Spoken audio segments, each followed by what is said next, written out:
Yeni bir izin videosundan merhaba herkese. Günlük güneşlik bir günden merhaba.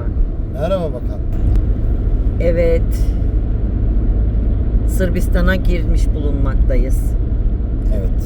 20 dakikada geçtik değil mi? Toplamda Ungarn çıkış, Sırbistan giriş yarım saat.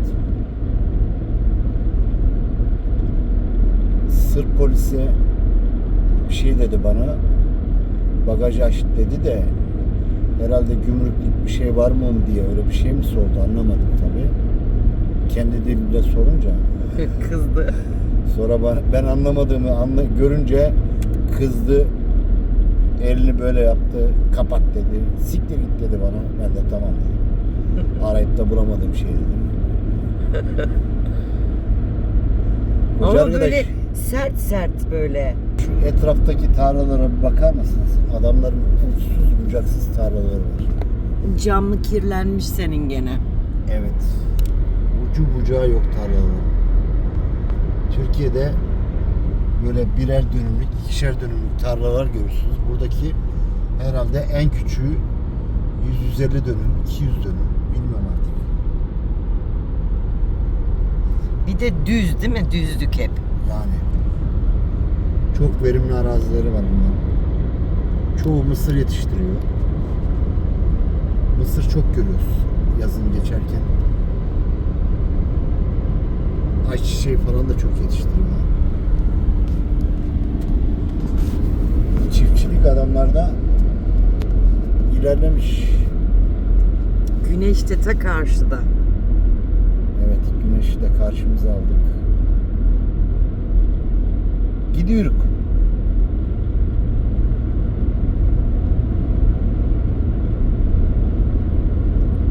Güneş bize yol gösteriyor. Valla millet korkudan kamyonu bile sollayamıyor. Burası şey ya biraz. Aynen. Sırplar hoş geldin der, ceza yazar diye. Öpüverir. Öpüverirler. Ya da insanlar korkuyor diyor herhalde burası. Karşıdan araba geliyor mu Tahsin? Yok gelmiyor. Emin misin? Ya burası otoban. Gidiş geliş değil mi burası? Olsaydı şimdi 50 tane araba gelirdi karşıda. Ama neden insanlar? Sen geç gene sağa. Bak burada ortada çizgi var. Bence gidiş geliş burası. Geçelim. Bak gördün mü? Rahat rahat gidiyor. Otoban değilmiş la. Değilmiş. Ama yarım saattir araba gelmiyor. Ya ben çizgilere baktım.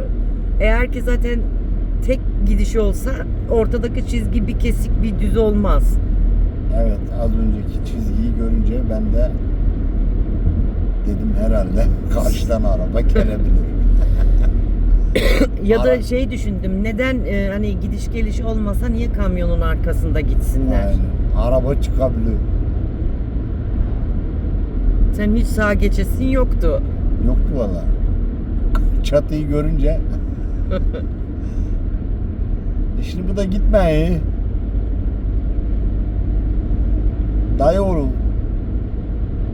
80'den 90'dan vallahi bu yol bitmez dayı oğlu. Git açıkta biz de gidelim. Helal olsun dayı oğlu diyeceğim sana. Bizim yolculuk devam ediyor. Neredeyiz? Ama biz Nişe 150 kilometre kaldı. Sırbistan'dan devam ediyoruz. O geçen bölümde söylediğim telefon kartını, sim kartını açabildik sonradan. Telefonu kapatıp tekrar açınca açıldı. Yollar güzel, çok kalabalık aslında. Çok izine giden var. Ama hava yaz gibi ya. Yazın gidiyoruz sanki. Yani biz 8. ayda birçok kez izine gittik yani sezon dışı. Hatta 2-3 haftası sezon içine girdiği de oldu. Ben böyle yoğunluk yazın görmedim. Evet. Ya biz görmedik. Ben görmedim. Yani kışın bu kadar insanı Türkiye'ye akın ettiğine ben inanamıyorum şu an. O zaman da biz hep çarşambaları çıkardık. Hafta içi çıkardık. Evet. Gene de görmüyorduk. Gene aynı çıktık ama kalabalık. Ama ben havaya şaşırıyorum. Ben kar, yağmur beklerken Aynen. hava çok güzel. Bundan bir hafta veya 10 gün önce Türkiye'den çıkan birisi Avusturya'ya çıkana kadar yol kenarları hep bembeyazdı dedi. Biz bir tane beyaz bir şey görmeden geldik, arabalar hariç. Evet. Ama çok sis vardı. Sis Evet. vardı. Ama şimdi çok güzel. Ama soğuk kaç derece şu anda? Yo, 11,5 derece. 11,5 derece mi olmuş? Oo, dışarı çıkmadığınız için ben bilmiyorum soğuk Aynen. mu değil mi? 11,5 derece şu an. Evden çıktık çıkalı hiç uyumadık. Benim gözler iyice küçüldü. Ha, uykum hani böyle kalbi uyur ya, insanın içi uyur ya, öyle değilim. Hani uykum açıldı ama gözlerim küçüldü. Gözlerim büyümüyor. Küçük kaldılar. Benim uykum gelince, çok uykum açılsa da bu gözlerim küçülüyor iyice, zaten küçük ya. İyice küçülüyor, geri açılmıyor uyumadım mı? Zaten çekik gözlüsün. Japon olup, Çinli olup çıkıyor. Tahsin de ha burada durayım, ha burada durayım, biraz 1-2 saat dinleneyim diye gittik ama bilmiyorum şeye kadar dayanır mıyız? Şuraya bir gireyim bakayım. Bir gir bakalım. Bir saat, en azından bir saat bir şey yapıp dinlenirsek. Evet. Öndeki araba gibi ama Audi'ydi bu, BMW. Evet, o Audi beyaz. Bir de siyahı varmış onun. O arabalara dikkat etmek gerekiyor Sırbistan'da diyorlar. Sebebi de şey, arkadan sıkıştırıp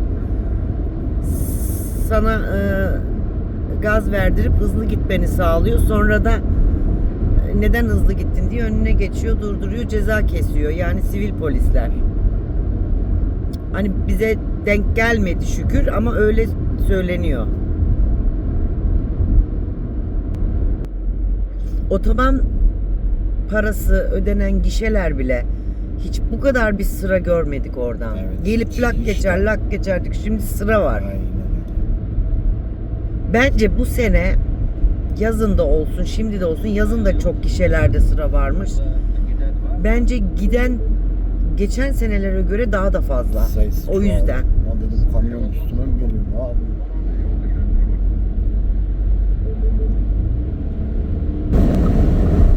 Evet, şimdi halen Sırbistan'dayız. Bir saat durduk, mola verdik. Tahsin birazcık yattı arkada ama oradaki insanlar pek rahat vermiyorlar. Adam bıçak satıyor, bıçak seti satıyor. İkide bir geliyor. Yani tuhaf bir yerdi. Kaçtık. O ne? Neresi mi? Ondan sonra şimdi Nişe 60 kilometre kaldı değil mi? Nişe. Nişe 60 kilometre kaldı. Oradan da Makedonya'ya doğru gideceğiz biz. Ama dışarının havası çok güzel. Kaç derece oldu dedi? Şu an 15,5 derece. 15,5 derece. Bahar Ve havası. soğuk değil yani. Kalın cekete bile gerek yok. Normal giyindim mi yetiyor. Da rüzgar var işte, o biraz. Rüzgar olmasa tamam.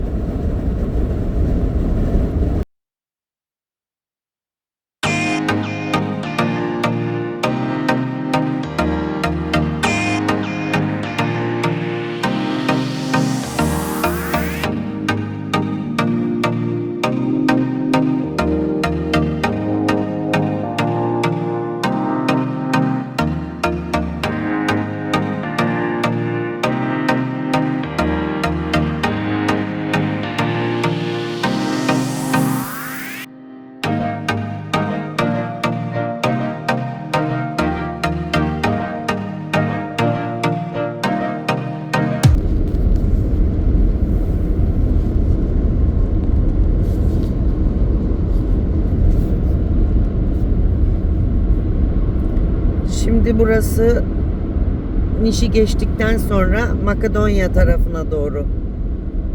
Giden Sırbistan'dayız daha ama. Sırbistan'ın son kilometreleri. Bu yollar yeni yapıldı. Aynen. Bir 5-6 yıl oldu mu bilmiyorum ama öyle bir maalesef. Mehmet abigille ilk ayrı gittiğimizdeydi. 5 yapılmıştı. yıl deyiver işte. Bak şu karşıdaki yerleşim bölgeleri, buralarda hep böyle dağların yamaçlarına Bak yerleşmişler. buradan dere akıyordu çok güzel. Aynen. Ama işte hemen kamerayı çevirip çekemiyorsun ki geçiveriyorsun. Aynen. Çok güzel dere akıyordu. Bir de şeyler de çok var. Selamünaleyküm arkadaşlar, dostlar. Hayırlı Aleykümselam. yolculuklar, hayırlı günler diliyorum.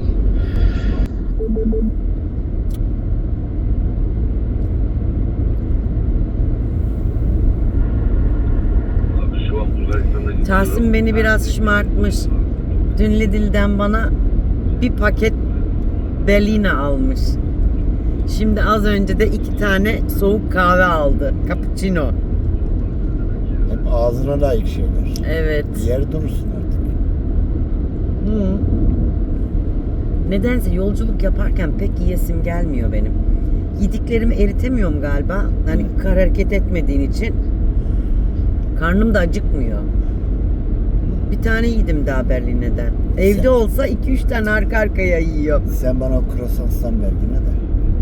Götüreyim ben onları. Üsküp'te kalırız dedik ama orada da kalmayacağız galiba. Gibi görünüyor. Tahsin'e diyorum arabayı bana ver bir de ben süreyim, vermiyor. Benim sırf dağlık ormanlık yerler hoşuma gitmiyor. Dağlık ormanlık olacak ama akarsu da olacak yanında. Yani.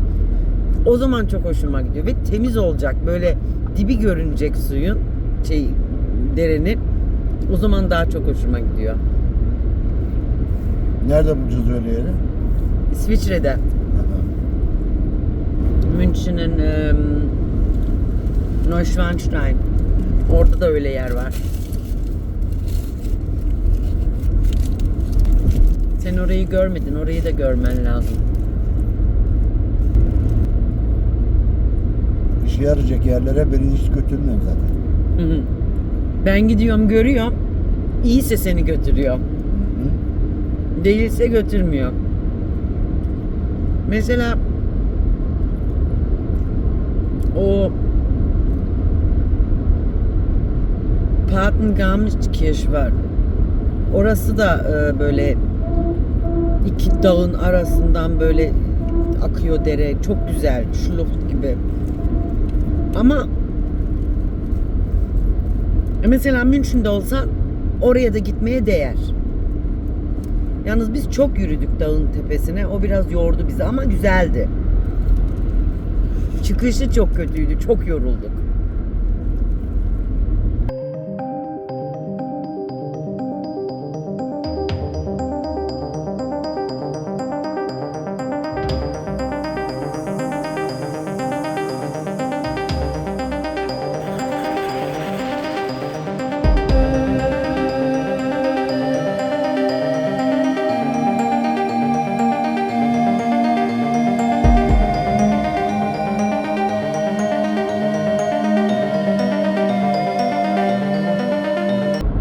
Dün o kadar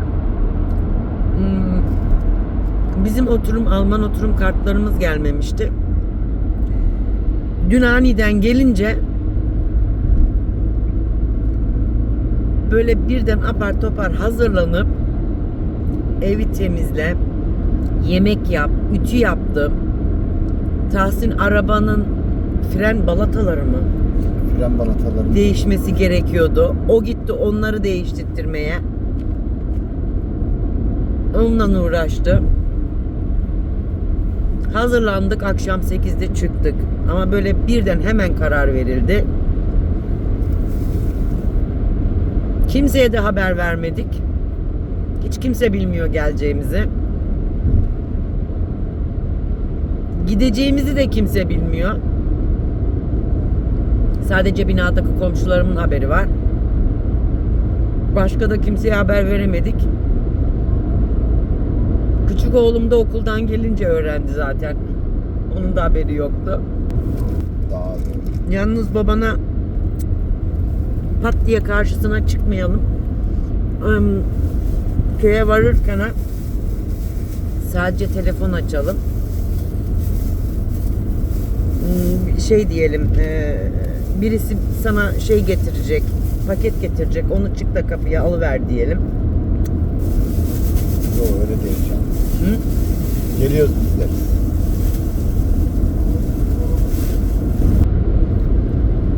Yani buralarda böyle bu hava şartlarına geçmek mucize gibi bir şey ya.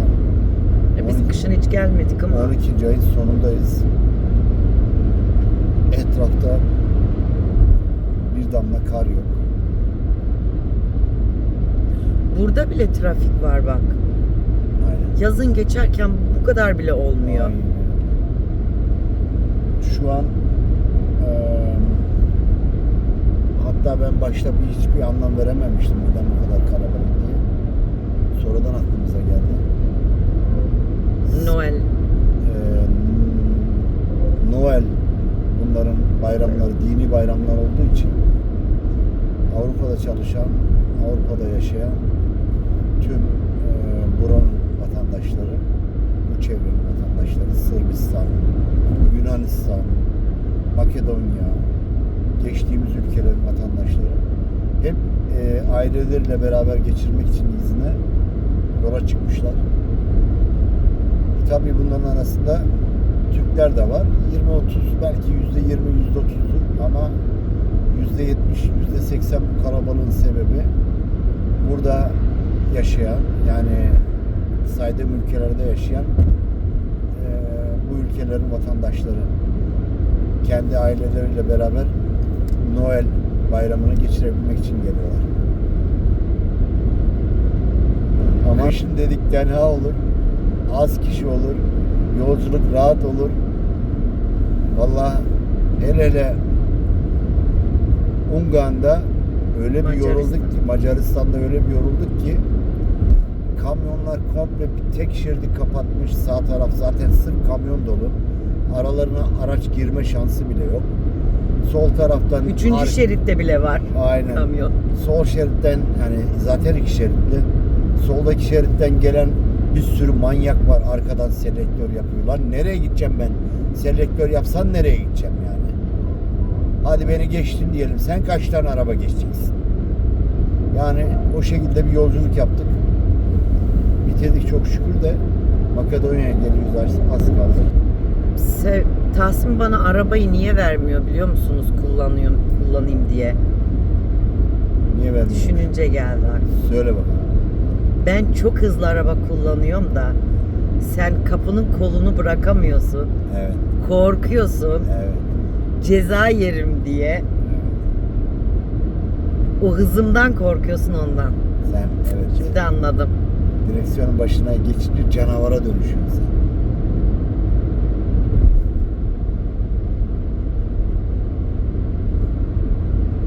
Bu arada arkadaşımız Engin'in eşi Vildan arkadaşımıza da çok teşekkür ederiz. Neden olduğunu o kendisi biliyor. Çok teşekkür ederiz Vildan. Aynen. Sağ olasın.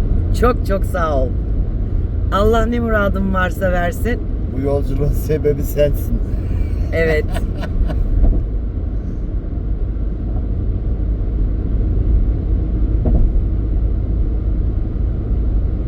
Yalnız üzülüyorum. Ben yokken ona Engin'e ne kötülükler edecekler.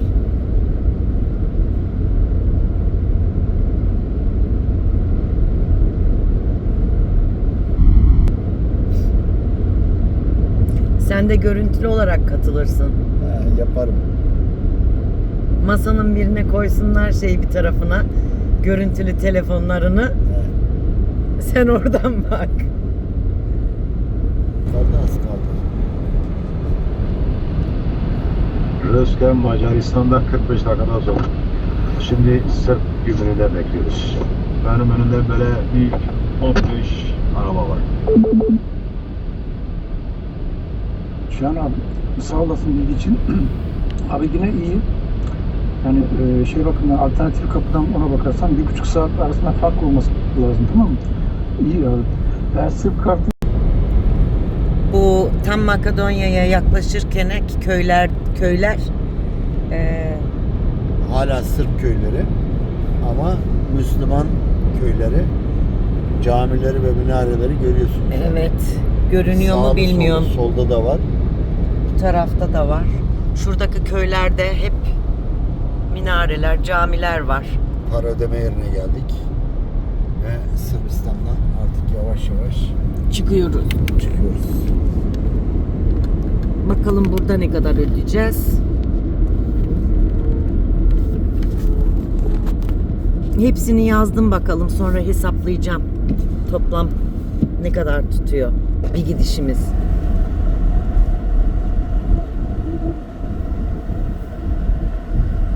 Daha iyi oluyor. Ağır olsun, daha iyi oluyor. Minibüs bir tane var ha. Önünde araba da var. Ver bakalım, para ver bakalım, bir de kartı ver bakalım. Kartı koyunca. Alo. 16.50. Thank you, ciao. İyi bozuk paralarımız oluyor böyle Tahsin geri dönüşe. Gerçi Yunanistan'da lazım olacak şimdi. 16.50 tuttu değil mi?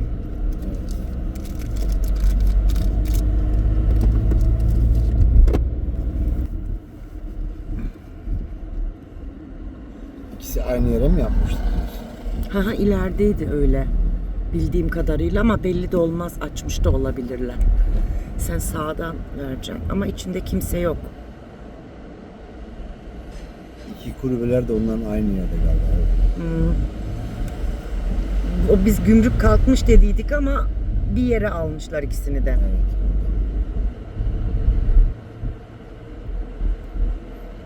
Tam da sevinmiştim, kimse yok. Ne kalmışlar dedim.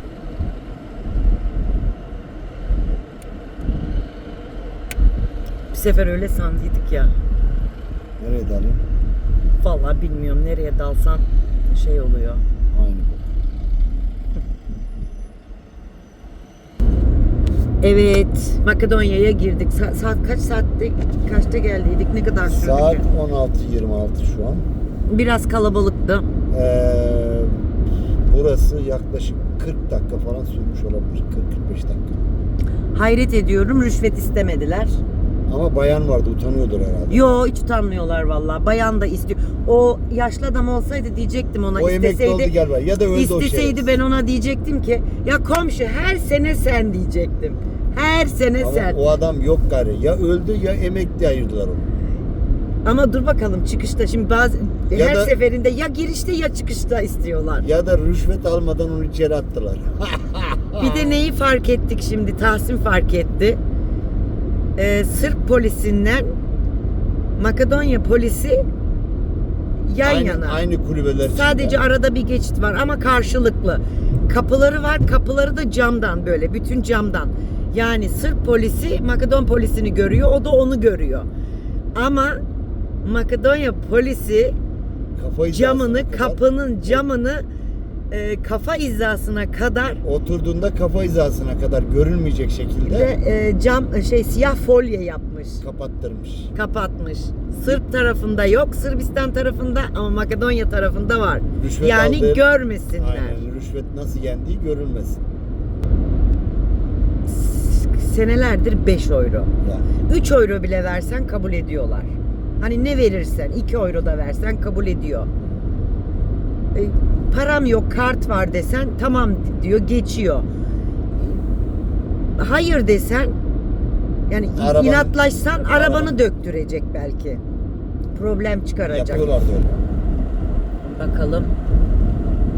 76.50 diyor ama ne?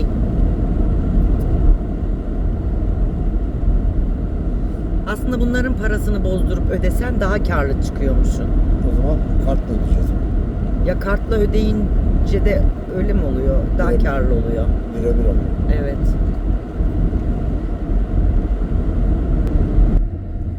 alıyorlarsa iyi olur.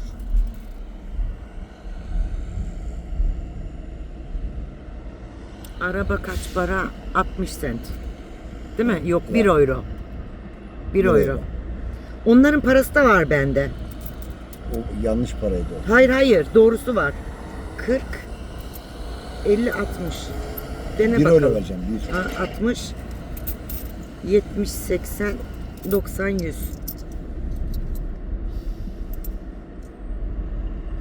Danke. Not 20, 50, really 1 euro, 20 no. 1 euro veya şey vereceksin. Ya ama bunlar var bizde yok ki başka. Okey. Bu nasıl bozduracağız? Bir sürü bundan Ciao. var. Bozuk almıyorlar ya. Eyvallah. Kendileri veriyor ama. 50 cent veya şey diyor. Ya anladım da. Bizde bir sürü 20 cent var. 10 cent var. Ya o kadar Yunanistan'da şeyde yetecek kadar yok ki. Ya da 5 euro vereceğiz, bozuk verecekler. Hiç olmadı kartla ödeyeceğiz. Bunlara 5 euro verdin mi de şey ödüyorlar. Geriye. Kendi parasını. Ya biliyorum da baksana 10 senti 20 senti de almıyorlar. Paralarını da göstereyim. Şöyle. Bu 10. Neydi bunların şeyi ya? Bilmiyorum bak şimdi. Kullan mı böyle bir şey? Bilmiyorum ki. Ne yazıyor? Unuttum. Denar. Valla nerede yazıyor? Dinar. Dinar yazıyor musun? Mark. Neresi mark diyordu? Yok. Başka bir yer diyordu. Marka şey diyordu. Bu da 50. 50 paraları. Unuttum ya. Bakarım internetten yazarım. Bu 50. Hep onlar 10 var bir de 50 var.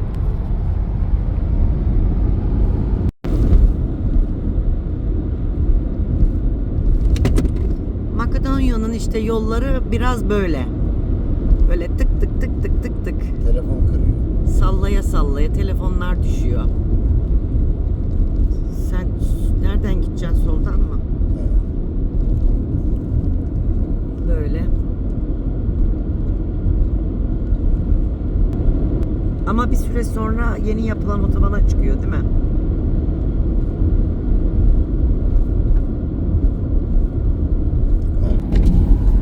Skopje'ye buradan dönülüyor. Üsküp'e yani. Buradan dönüyorsunuz. Çok fazla gitmiyorsunuz.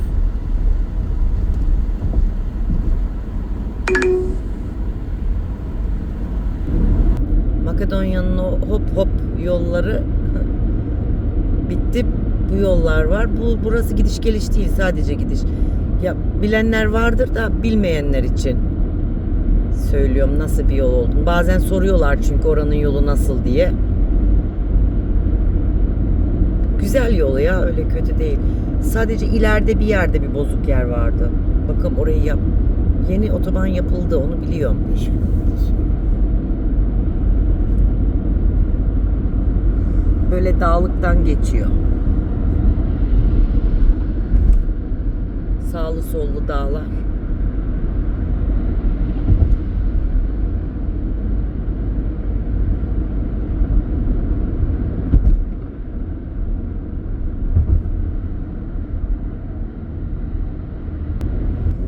Gerçekten diyorum ama Tahsin, hiç bu kadar araba görmedik biz burada. Burası da mı tatile girdi acaba? Girmiştir.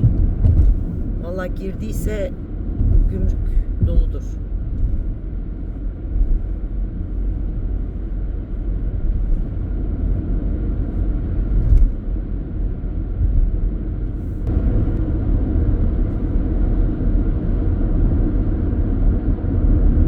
Burada internet kullanılmıyor. Çünkü Avrupa Birliği olmadığı için 2 saat sürüyor buradan Yunanistan'a. Bu yani Makedonya'nın yolu 2 saat sürdüğü için kart almaya da gerek kalmıyor. Ama şey varsa, Balkan eSIM varsa o olur.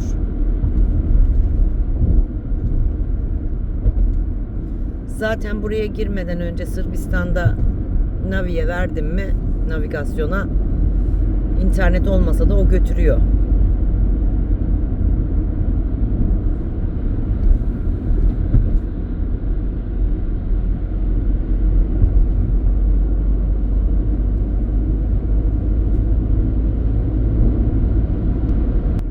Şurada benzinlik.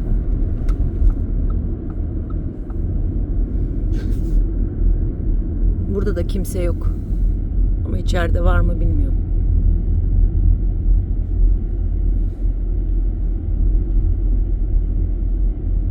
Niye hiç kimse yok? Detoil yazıyor. Neden kimse yok bilmiyorum. Yeni de yapılmış galiba burası. Bu benzinlik yeni yapılmış. Dizel, mazot 1 euro 15 sent. Güzel bir yer. إلا صيحة واحدة فإذا هم جميع لدينا محضرون فاليوم لا تظلم نفس شيئا ولا تجزون إلا ما كنتم تعملون إن أصحاب الجنة اليوم في شغل فاكهون هم وأزواجهم في ظلال على الأرائك متكئون لهم فيها فاكهة ولهم ما يدعون سلام قولا من رب رحيم سلام قولا من رب رحيم وامتازوا اليوم أيها المجرمون. Yunanistan'dayız. Şu an Muhammed 34 hocamızın Yasin dinletisini dinliyoruz. بني آدم ألا تعبدوا الشيطان إنه لكم عدو مبين وأن اعبدوني هذا صراط مستقيم ولقد أضل منكم جبلا كثيرا أفلم تكونوا تعقلون هذه جهنم التي كنتم توعدون اصلوها اليوم بما كنتم تكفرون اليوم نختم على أفواههم وتكلمنا أيديهم وتشهد أرجلهم بما كانوا يكسبون ولو نشاء لطمسنا على أعينهم فاستبقوا الصراط فأنى يبصرون ولو نشاء لمسخناهم على مكانتهم فما استطاعوا مضيا ولا يرجعون أمن نعمره ننكسه في الخلق أفلا يعقلون وما علمناه الشعر وما ينبغي له إن هو إلا ذكر وقرآن مبين لينذر من كان حيا ويحق القول على الكافرين أولم يروا أنا خلقنا لهم مما عملت أيدينا أنعاما فهم لها مالكون وذللناها لهم فمنها ركوبهم ومنها يأكلون ولهم فيها منافع ومشارب أفلا يشكرون واتخذوا من دون الله آلهة لعلهم ينصرون لا يستطيعون نصرهم وهم لهم جند محضرون Kavala'yı takip edeceğiz ama nerede? فلا يحزنك قولهم Gelmedik mi? Yok daha إنا نعلم ما يسرون وما يعلنون أولم Evet, biz Yunanistan'da gidiyoruz. Kavala'yı geçtik şu anda. Arabayı ben kullandım. O yüzden çekim yapamadım fazla. İlk başta da Tahsin uyumuştu. Yunan'a girerken de çekim yapamadım. Üsküp'te kalacaktık. Ama kendimizi iyi hissettiğimiz için devam ettik yola. Şimdi İpsala'ya ne kadar kaldı? Az kaldı. İpsala'ya şu an 160 kilometremiz var. 160 kilometre var İpsala'ya. Yunanistan'ın yolları da böyle. Otoban parası gişeleri var. Orada da işte en az kaç aldılar? 50 sent mi 55 sent mi? 55 sent. En az 55 sent ödedik. En çok da 2 euro ödedik. Yani 1.35 1.85 öyle.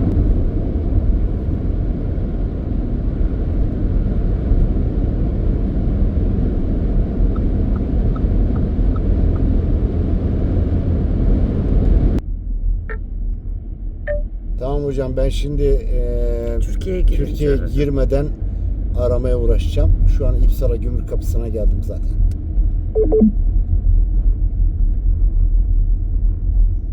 Tamamdır abi, bak bu şu anda yapılan yorumlara da bakıyorum. Aynen tam dediğim yer burası. Hatta açmışken bir de ben yorum yapayım. Memnun kaldığımızı. İkisinin arasındaki farkı nasıl bileceğiz? 2 tane var diyor. Adresini söyle diyor, oraya gideriz. Biraz yazdım ama tam şey yapamadım. İnternette şey olarak reklam yapıyor diyor. Ama ikisi de 400 lira yapıyor diyor. Ama adresi olan İşte adresini tam yazamadım. Biraz yazdım. internette görünce görürüz onu. Şu Arap Şimdi İpsala gümrük kapısına geldik. Hiç sıra Gümrük yoktu. Kapısı aşağı yukarı bir saat. Boş. Ama burası boş. Belki ilerisi doludur. Genelde hep öyle oluyor.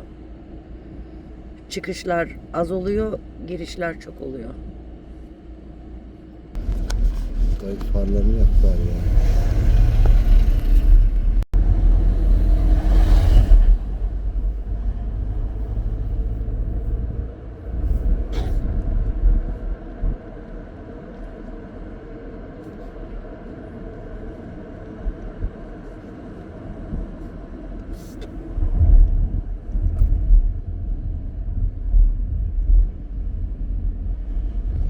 Çok karanlık olmuyor. Gündüz daha karanlık oluyor. İyice ışığını kapattım. Çekebiliriz, bir şey demezler. Bilmiyorum. Çek. Çekiyor zaten. Hayır. Nöbet değişimi mi var? Ya.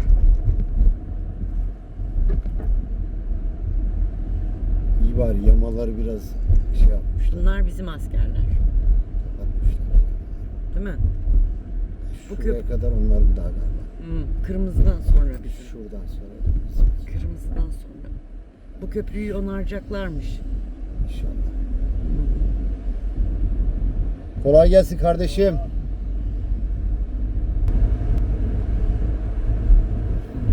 Bizimkiler bir tane bırakmış. Hepsine bedel.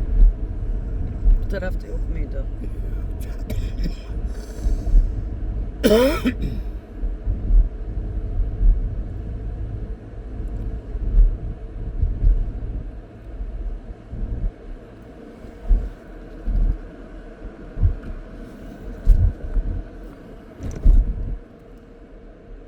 Geliyor öbür tarafta kadar.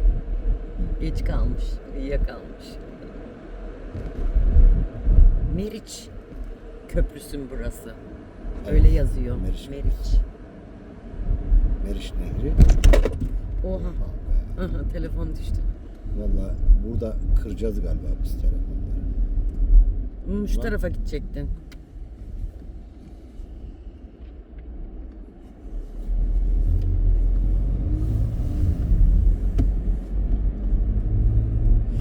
Açık olan bu tarafı. Bu tarafı. Yeşil yanıyor.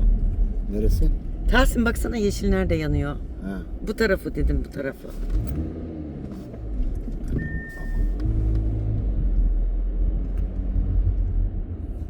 Oradan geçiş var mıydı ki? Şuradan geçebilirsin.